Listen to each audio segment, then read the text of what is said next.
Ciao world! What you see here is a MIDI adapter board. It has a MIDI input, a MIDI output or MIDI through and a MIDI through.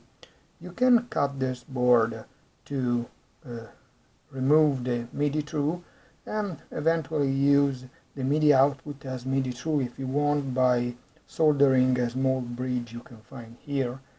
It converts the MIDI signal to TTL and the TTL to MIDI.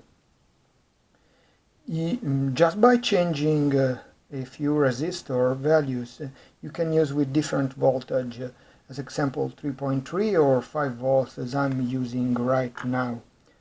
In this example here I'm using my keyboard in the MIDI input, and the MIDI output goes to this USB adapter, and the scope is attached to the TTL line, and the TTL line is in loopback mode.